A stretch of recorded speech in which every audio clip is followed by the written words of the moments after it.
Hello दोस्तों, आप लोगों का एक बार फिर से स्वागत है हमारे totally explain movie Hindi channel. दोस्तों, आज हम एक बार फिर से एक्सप्लेन करने जा रहे हैं हाल ही में मार्वल के हॉट स्टार पर आई मूवी वेयरवुल्फ बाय नाइट। तो चलिए बिना किसी देरी के कहानी के मेन स्टोरी लाइन पर आते हैं। दोस्तों, यह मूवी पूरी तरह से ब्लैक एंड व्हाइट है। इससे हमें पता चलता है कहानी के टाइमलाइन 80 या 90 सेंचुरी के आसपास पर बेस्ड है। दोस्तों, कहानी की शुरुआत होता है और हमें एवेंजर के 6 सुपर हीरो को देखते हैं और कोई शख्स बताते रहता है कि हमारे प्रेजेंट वर्ल्ड को एलियन के हमलों से बचाने के लिए एवेंजर्स है और एक ऐसी दुनिया है जहां शैतान रह रहे हैं, लेकिन शैतान के साथ साथ उसे मारने वाले शिकारी भी है जो सदियों से सभी को रक्षा करते आ रहे हैं।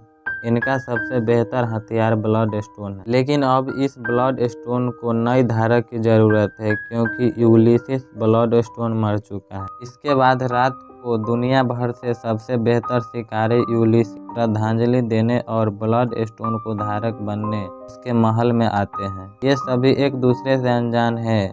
यहाँ के रस्म के अनुसार यहाँ आज रात शिकार होगा, जिसके बाद ब्लड स्टोन के धारक यानी कि मालिक को चुना जाएगा। सबसे पहले जैक रेसल को देखते हैं जो अकसकाते हुए महल के अंदर प्रवेश करता है, जहाँ बहुत सारे राक्षस के सिर टंगा रहता है और कई सारे शिकारी भी आया रहता है। वहीं उसका मुलाकात होता है जोन से जो पूरी तरह से सनकी रहता है। तभी वहां वैरूसा आती है जो इस महल और ब्लड स्टोन के देखभाल करती थी। इसके बाद यूलिसिस की बेटी इलिसा वहां आती है। उसको अपने पापा से लगाव नहीं रहता है, वह सिर्फ ब्लड स्टोन के लिए आई रहती है क्योंकि वह 20 साल पहले ही घर छोड़कर चली गई थी, जिसे देखकर वैरूसा खुश नहीं होती है। इसके बाद मालिक चुनने की काम होता है, जिसमें जो शिकारी सबसे ज्यादा शिकार किया होगा उसे ही ब्लड स्टोन के मालिक बनाया जाएगा। इसमें 200 मॉन्स्टर को मारा होता है, लेकिन जैक अकेले ही 100 से ज्यादा को मारा रहता है।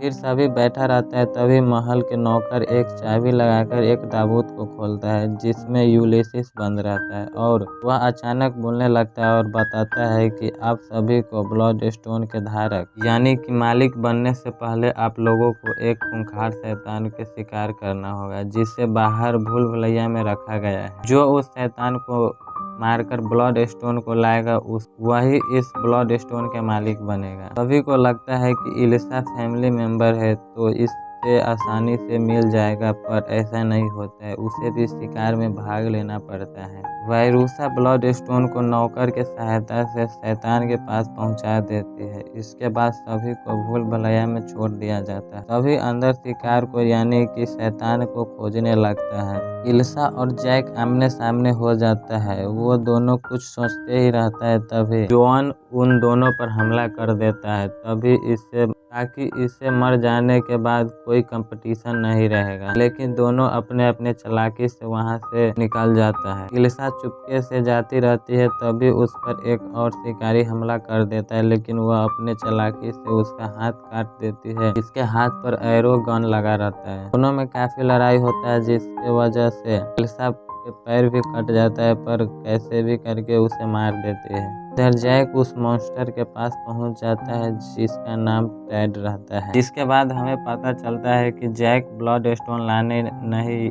आया था, वो अपने दोस्त टैड को छुड़ाने आया रहता है, क्योंकि जैक भी एक मॉन्स्टर ही रहता है, लेकिन उस वक्त उसे नहीं भगा सकता था क्योंकि उसके शरीर पर ब्लड स्टोन लगा रहता है। जैक के पास एक छोटा सा डिवाइस रहता है जिससे दीवार तोड़ सकता है। जैक पर एक शिकारी हमला कर देता है। जैक भागते भागते इलिसा के पास पहुंच जाती है, जहां इलिसा एक कमरे में बंद रहती है। जैक दरवाजे बंद करने लगता है। इलिसा उसे रोकती भी है, पर वह बंद कर देता है। इसके बाद जैक इलिसा के घाव को बांधकर मदद करता है और सारी बातें बताता है कि मैं ब्लड स्टोन के लिए नहीं आया हूँ। इलिसा को पहले विश्वास नहीं होता है, पर वह काफी समझाता है और कहता है कि तुम और शैतान को यहाँ से भगाने में मदद करोगी तो मैं तुम्हें ब्लड स्टोन दिला सकता हूँ। जिसके बाद इलिसा जिस रूम में बंद रहती है उसी रूम में उसके पूर्वज के कब्र रहता है, जिसे तोड़कर इलिसा कुछ हथियार और चाबी निकालती है। दोनों बाहर आता है। जैक इलिसा को बताता है कि तुम्हें उस शैतान को देखकर प्यार से उसके नाम लेकर के बुलाना होगा, जिसका नाम टैड है। इसी बीच जैक के पास जो डिवाइस होता है गलती से ऑन कर देता है। इसके बाद दोनों वहां से भागने लगते हैं। जैक दीवार उड़ाने चला जाता है। एलिसा शैतान के पास जाने लगती है। फिर शिकारी को शैतान के लोकेशन के बारे में पता लग गया रहता है। तभी वहां पर आकर जॉन हमला कर वाला होता है। तभी एलिसा उसको बुलाती है, जिसके वजह से उसका ध्यान भटक जाता है। तभी शैतान जॉन को 1 सेकेंड में ही खत्म कर देता है। जैक उस डिवाइस की मदद से दीवार तोड़ देता है, जिसके बाद शैतान भागने लगता है और एलिसा ब्लड स्टोन को निकाल लेती है। जैक उसे छूने की कोशिश करता है, पर उसे जोर के झटका लगता है और वह गिर जाता है। वहां पर बैरूसा और बाकी के सिपाही आता है और दोनों को बेहोश कर देता है। इसके बाद सीन शिफ्ट होता है। दोनों एक पिंजरा में बंद रहता है, जिसमें बैरूसा के मानना था कि जैक शैतान बनते ही एलिसा को मार दे। जैक कहता है कि मैं शैतान के साथ साथ एक इंसान भी हूँ। मैं किसी को मारना नहीं चाहता हूँ। मैं महीने में 1 बार खुद को बंद कर लेता हूँ, पूर्णिमा के दिन, और अगली पूर्णिमा 5 दिन के बाद है, इसलिए तुम्हें डरने की जरूरत नहीं है। एलिसा बताती है ब्लड स्टोन तुम्हें 5 दिन तो क्या 5 सेकेंड में बदल सकता है। अभी वहाँ बैरूसा कुछ शिकारी के साथ आने लगती है, जिसके लिए जैक एलिसा को अजीब तरह से सूंघने लगता है, जिससे शैतान बनने के बाद तुम याद रह सको। बैरूसा ब्लड स्टोन के साथ मंत्र पढ़ने लगती है। हालांकि जैक उसे रोकता है कि मैं शैतान बनने के बाद को नहीं छोड़ूंगा, पर वह नहीं रुकती है और जैक पर ब्लड स्टोन से उस पर जिक करने लगती है। तभी हमें जैक की असली चेहरा दिखता है, यानी कि बेयरवुल्फ की। इसके बाद होना क्या था, सभी को काफ़ी बुरी तरह से मारता है, जितना कभी जीवन में नहीं सोचा रहा होगा। बैरूसा ब्लड स्टोन से जैक पर हमला करते रहते। इधर एलिसा भी शिकारी को मारने लगती है। फिर एलिसा बैरूसा से ब्लड स्टोन छीन लेती है, जिसके वजह से जैक बच जाता है। एलिसा उसके पास जाती है, पर वह उसके ऊपर हमला करना चाहता है, पर वह रुक जाता है क्योंकि उसको याद आ जाता है कि हम दोस्त हैं, और वह वहां से जैक भाग जाता है। बैरूसा एलिसा को गन पॉइंट पर ले लेती है, पर तभी वहां पर टॉड आ जाता है और बैरूसा के 1 सेकेंड में जला के राख कर देता है।